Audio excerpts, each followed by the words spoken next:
We got a bidet!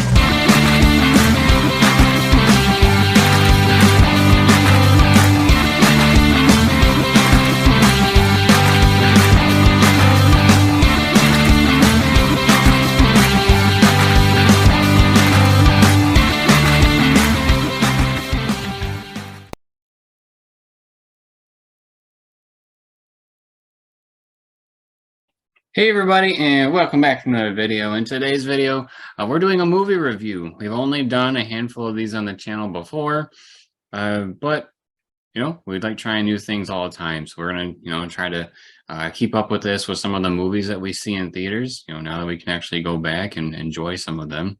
There aren't a whole lot that are coming out lately, just because we're getting back into the swing of things, but. We did see the new Jurassic World movie, as you can see from the background and all, and the thumbnail and all that good stuff.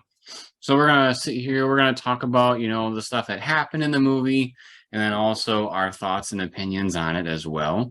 There will be spoilers right here from the get-go, so just be warned that if you want to click away now, I would do that. See the movie first, and then come back to see what we got to say. But now that I've given you some time, we're gonna dive into the movie. So this movie, coming off of the one before, which was Fallen Kingdom, Fallen Kingdom kind of left us at a point where, some people were trying to weaponize dinosaurs. And we also saw that, the dinosaurs became one with the world. That's, I think one of the last lines in the movie was Ian Malcolm saying, welcome to Jurassic World. And so now we're at that point where humans and dinosaurs have been together for a handful of years. We can kind of tell it's, a couple of years because the girl from the second movie is also in this one, the younger girl. And she plays a big key role in this movie. She's aged a couple of years. And 14 at this point. Yeah, she's 14 in the new movie. I think she was around 10 years old-ish when the second movie was going on. So, just to kind of talk about the movie itself now we got kind of that background information of where we were. Now we can talk about where we are. We got two main things going on with this movie. There's two pretty big plots that are happening, and then they kind of happen side by side and then clash at the end, and then kumbaya, the movie's over. One of the plots is that the girl that we were just talking about, so we kind of know from the second movie that something is kind of going on with her genetics. She was not born normally, from a mom and a dad and all that good stuff. She was born through the genetic manipulation, like they talk about with the dinosaurs. So in this movie, there is a company called Biosyn. They're kind of the enemy overall for this entire movie for both the different plot lines that are happening, and they want her so that they can study her genetics. Right away, we don't really know why yet, but we'll just kind of go down each path separately. So I'll tell you that they want her because it's revealed that her mother died from a genetic disorder.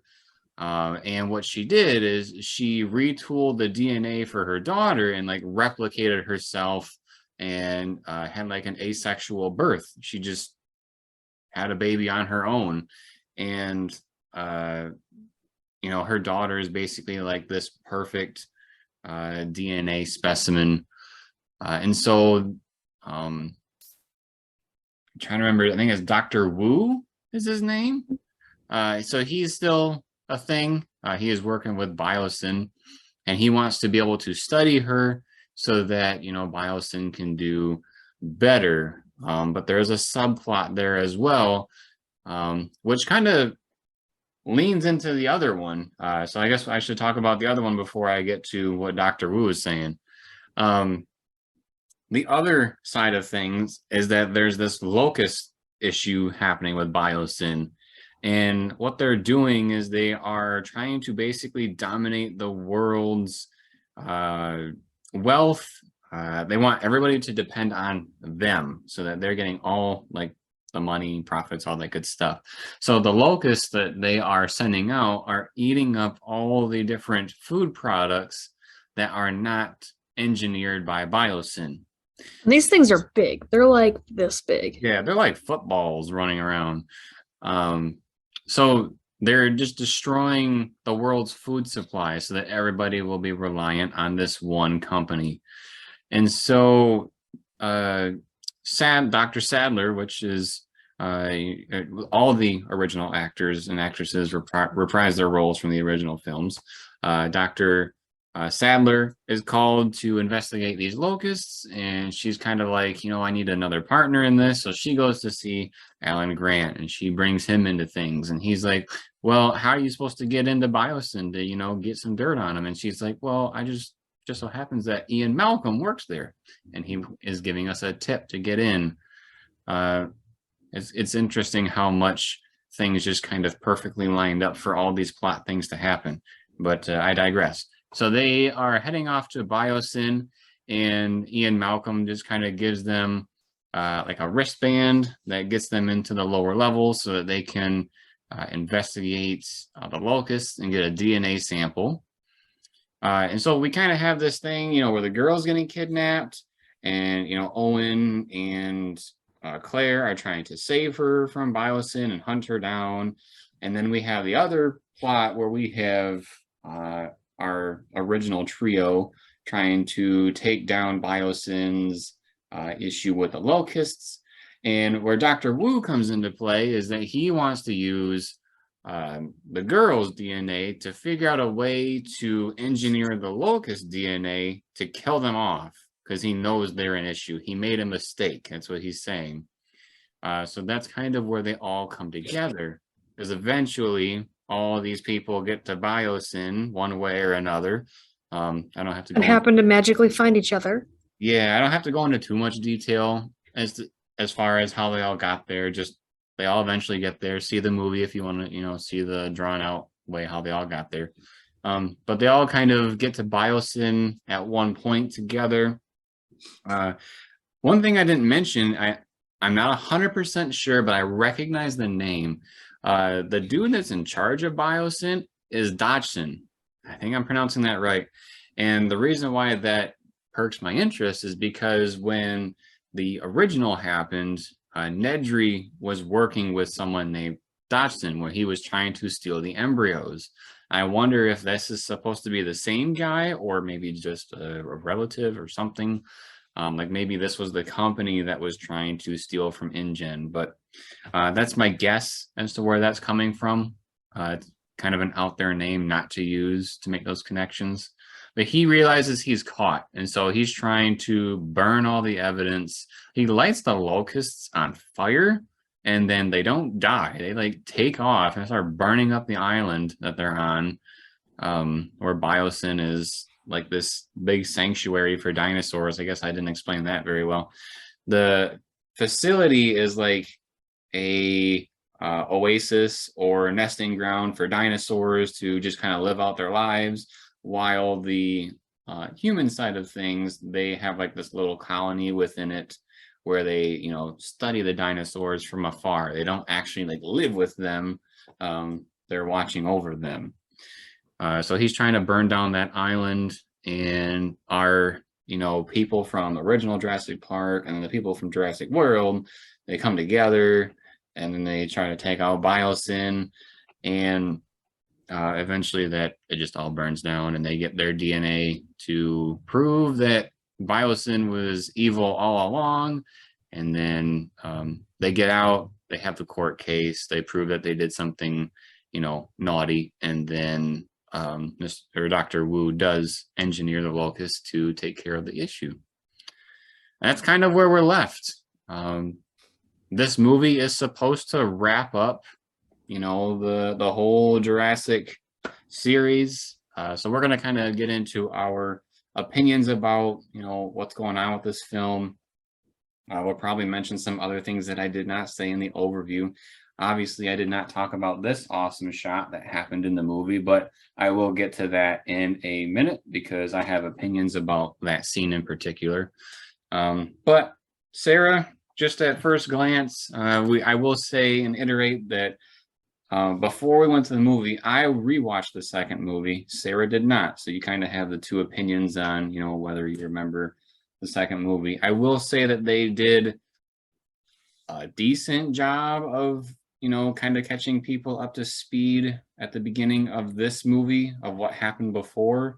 But they Yes, basically, pay attention to those first 2 minutes of the film. They're important, and I kind of didn't really pay that much of attention to the first 2 minutes, and I paid dearly for it. So, yeah, they do wrap up the like 2 hour movie from the second Jurassic World movie in those 2 minutes. So yeah, pay attention because they tried to bridge the gap between what happened then, who is Biosyn, and what are they doing, and then they take off with the movie. But what were your thoughts? the older I get, the more I don't like plot armor because I see it more and more, and too many things just coincidentally happen. People meet up by sheer luck, and things just happen to work out exactly as they planned, and it's starting to get a little old for me. I feel like a lot of this movie was plot armor because they wanted the outcome to be everybody safe and good to go at the end, right? So it's like a happy ending, which it was, but to get there, there's so many things that just didn't seem realistic in real life. Um, and I don't just mean like motorcycle stunts and stuff like that, because obviously there's that too, because Owen rides a dirt bike or motorcycle or whatever, that's fine. But just, I don't know. There was a lot of times where I felt like somebody should have died or could have died, and it just, or even be injured, and like not be able to walk or something like that. But nope, they're magically just perfectly fine.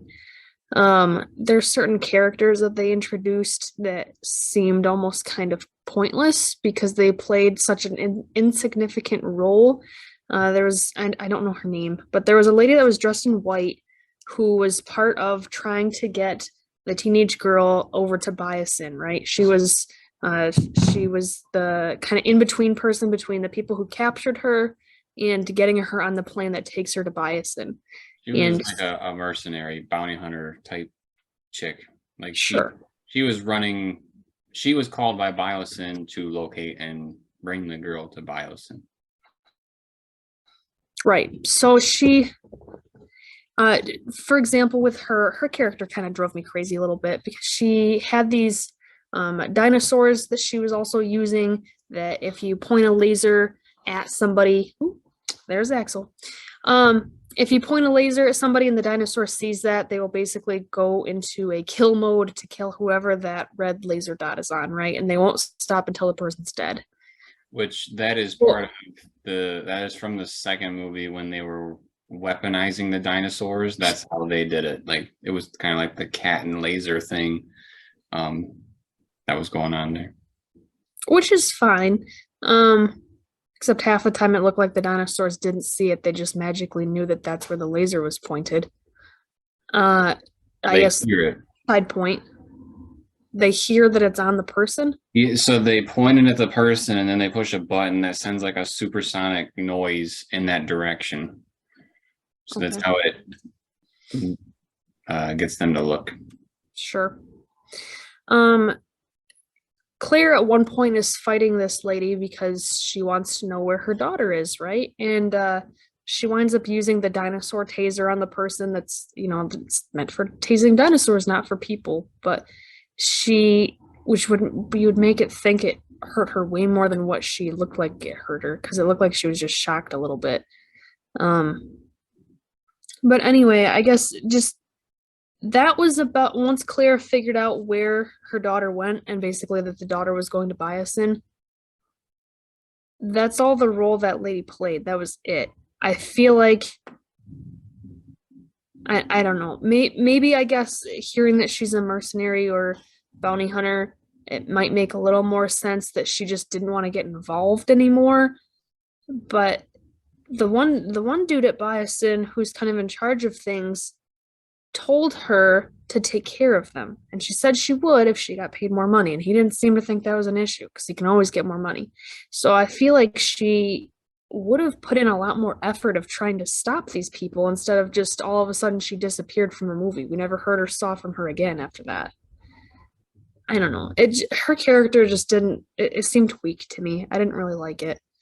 Um, I don't know. Maybe that was one that bothered me more than it should have. But there was just so many things like that that overall the movie was all right. It was kind of neat to see our old favorite characters again. Um, but I don't know. It wasn't. It was worth seeing once. To say that I saw it, I don't know that it's worth seeing again. Personally, what do you think there, Jeremy? So I want to talk about something that you mentioned, like you had said, nobody really died in this movie. Nobody important really died in this movie, we should say, because there were some people that got eaten up and whatnot, but they were just like bystanders. Characters who we didn't know their name because they were so insignificant. I feel like they should have, done something where one of our main characters died or sacrificed himself or something. It's the sixth movie that's supposed to close it out. It There was should, no shock factor. yeah, like people.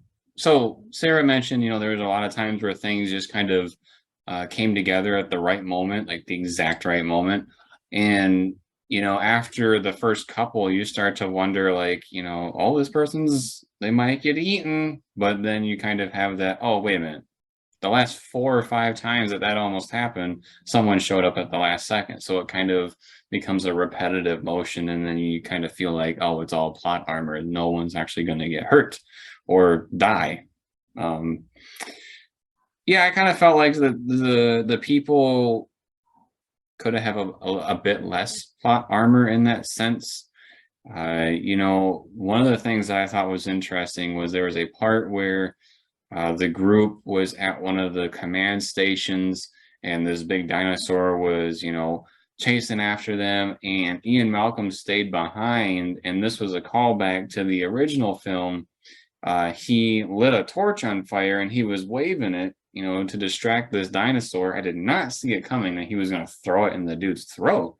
But in the first Jurassic Park, he is supposed to wave it and then throw it because then the dinosaur will go away. So we get like little callbacks to stuff like that. I had wondered if maybe that would have been a spot where he could have died, because I could be wrong, but I think in the original Jurassic Park book, I thought he was supposed to be dead. And then they brought him back for the second book. But, little subtle things like that.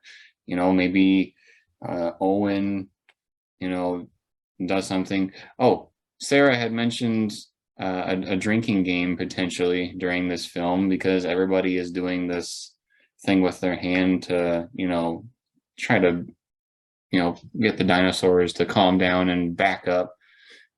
It's more than just a stop, it's what Owen does when he's training the raptors, where he holds his arm way out, to like keep them calm, but somehow it's one of those things where it's almost like an instant reaction, but it was really overdone.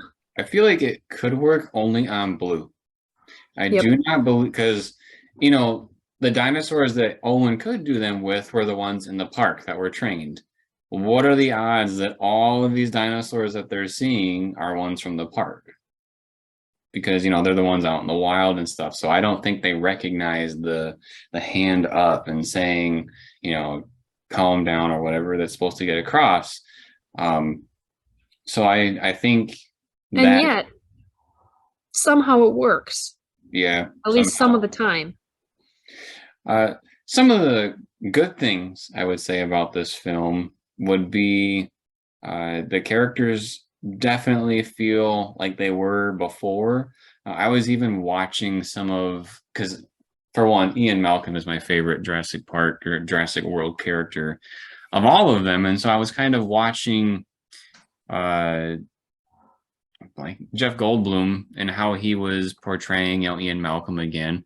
And even down to the little hand gestures that Ian Malcolm had in the movies before were still all spot on. So like Ian Malcolm, Grant, and Sadler, they were all pretty much right back into it with their characters.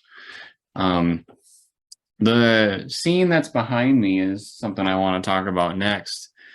So at the end, well, okay, I have to talk about one thing before we get to that.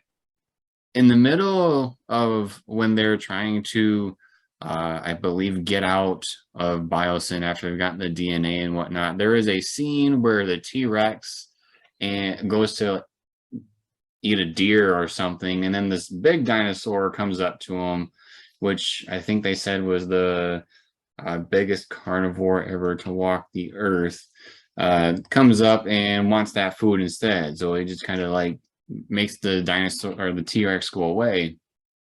Well, at the end of the movie, when the T-Rex, shows up where all the humans are in Biosyn, that same dinosaur shows up, and it I didn't like it because it felt like an unnecessary turf war.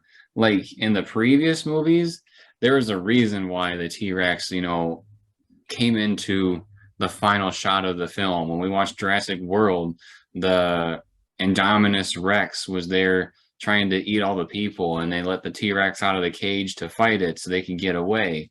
At the end of Jurassic Park, the T-Rex showed up to save the people from the Raptors. Whereas this one, I felt like the T-Rex just came in, and that same dinosaur that had the issue with him before came in as well, and it was more like, this is my land, this is my land, and it wasn't anything that really added to the film. Like the T-Rex didn't save the people from anything, because there was a third dinosaur there too, where they were just all kind of going back and forth. They weren't important, if that's the right word. They didn't. There really wasn't a reason for them to be there, so to speak. Except Um, that it checks that box. Every Jurassic Park movie has to have a monster dinosaur fight. They made sure they checked that box. yeah, I get that, but it didn't pay off for me in this film because it didn't feel like it had a reason to be there. Um, which kind of leads me into my biggest issue of all with this film, is that it doesn't feel like it needs to be there. We got done with Fallen Kingdom and we saw that whatever many years ago that was. And I walked out of the theater, I was like, well, where do we go now? This is kind of really out there. And when we got to this film, you can look at this film and it could be a standalone film. It doesn't even have to be a part of the Jurassic Park series. If you take the main characters out of like the Ian Malcolm, Sadler, Grant, take them out of this movie, it loses a ton. If you take Owen and all of them out of this movie, it loses a ton. But if you take them out of the movie and you put in other generic characters, it's the same movie. There's really no. I don't feel like the leverage that, or the weight that they held in the previous movies, really was necessary for this film. The only reason why they were here, I think, was a cash grab. They had a weak story, and they had to say, well, how do we get people in the seats for the theaters? Well, we bring back the legacy characters and have them with our current characters, and then everybody will be so excited to just go see the movie. Well,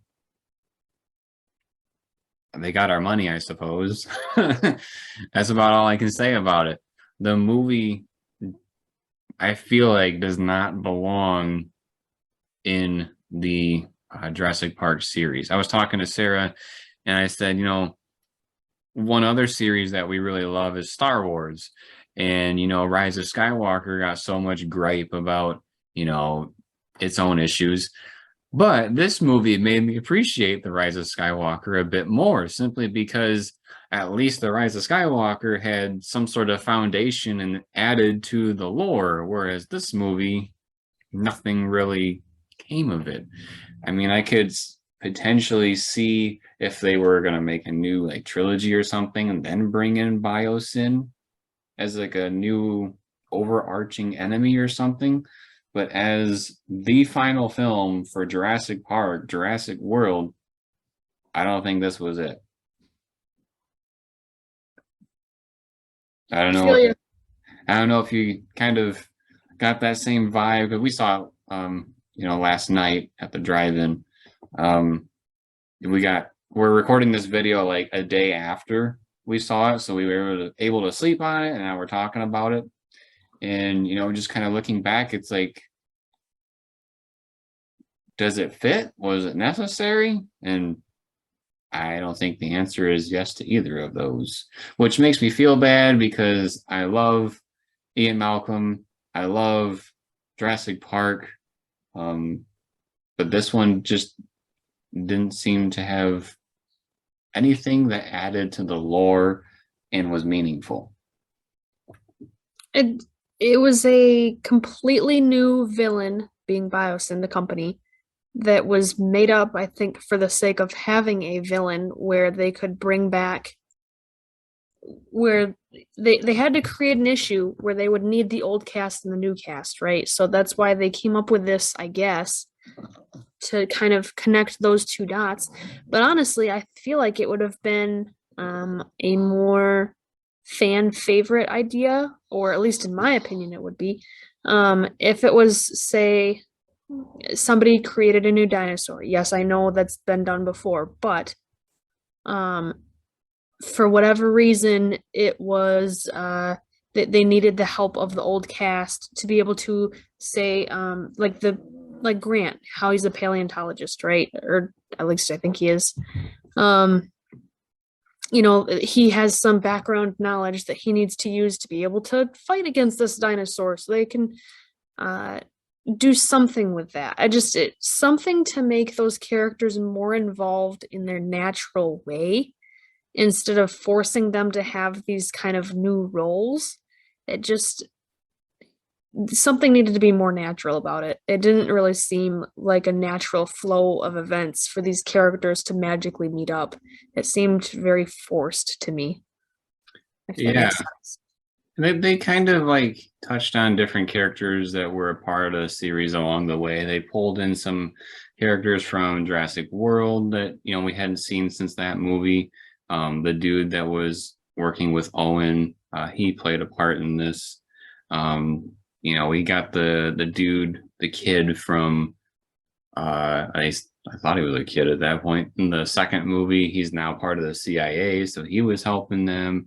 And really, if you think about it too much, if this movie seems too complicated, I don't think it's it. And I think that's where it kind of falls short. I was talking to Sarah on the way home, and I was like, let's just kind of think about it for a second. The original film was about making this like theme park where they had dinosaurs in cages, and it was like a zoo experience. And I thought to myself, well, how do our zoos work, right? Our zoos are where we have animals that are out in the wild, and then those animals are preserved to be in the zoo. Well, now that they've lived with these dinosaurs out in the open for quite some time, maybe they could have done something where it was a callback to the original, where they actually made a proper Jurassic Park and they learned from their mistakes. And there was some sort of new problem that would have brought them all together, so to speak.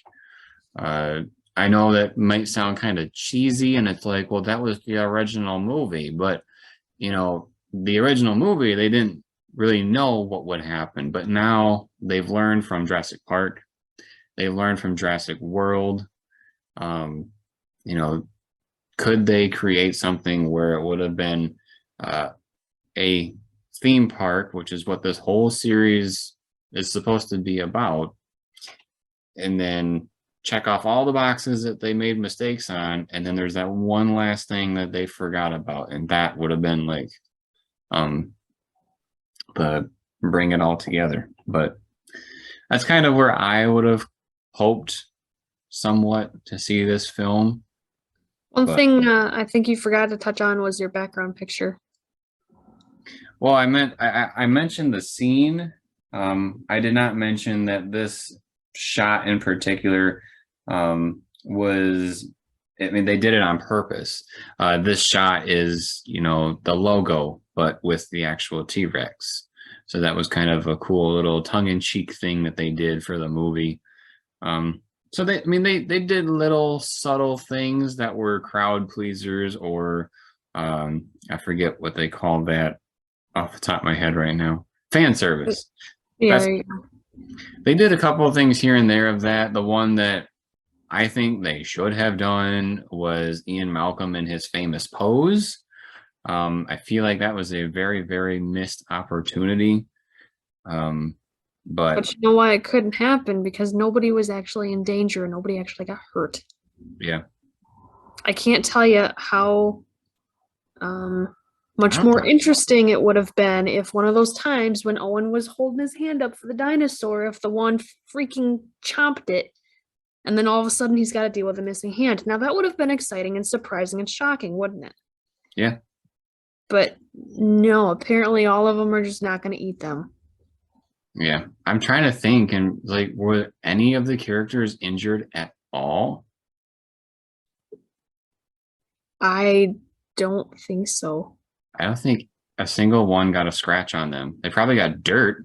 They the two Grant and the other lady, I'm blanking on her name. Sadler. Yes, those two got kind of hurt because the locust kind of attacked them a little bit. So they might have gotten scratched up maybe, but it wasn't anything that drew blood. Yeah, none of them got hurt by dinosaurs, so to speak. Um, but yeah, that kind of our thoughts on the new movie. We could probably talk ourselves in circles about different nitpicks that happened with this movie. But as far as would we recommend seeing it, I would probably say if you have free tickets, go see it. If your date is paying for your movie, go see it. If you have to pay for it yourself, wait till it comes out later on for streaming. Just because it wasn't quite there. What do you think? Yeah, I mean it's worth seeing once, but it didn't leave me at the end of the movie thinking, "Oh yeah, that was awesome," or "Oh, that was pretty cool." It was just, it was okay. It felt it felt really bad to be like they need to stop. Like, I don't want any more. Um, you know, they've been making a lot of Star Wars projects that we kind of feel iffy with, but we have not gotten to that point where we're like, just stop making stuff. This movie, I feel that way. I want them to stop. Um, you know, they had their movie with all the main people together to try to top off the series, but yeah, it's about time to hang up the curtain on this one. So yeah, that is our thoughts on Jurassic World Dominion. Again, this is the 6th film in the Jurassic Park series where they bring all of our main characters back for one last adventure. Supposedly, this is supposed to be the last film of the series, but we all know how that goes. There's different time periods of dinosaurs, so I wouldn't be surprised if there's something else that comes out. Maybe it's not Jurassic, maybe it's something else. So we'll just have to wait and see. If they make enough money, brace yourselves. But if you enjoyed this type of video where we talk about different movies that are out now, go ahead and hit that notifications button. That way you are notified when more of these videos drop. Please subscribe to the channel if you haven't already. Drop a like if you like this video, and drop a comment letting us know your thoughts on Jurassic World Dominion. Did it meet your expectations, or do you think it fell short like we did?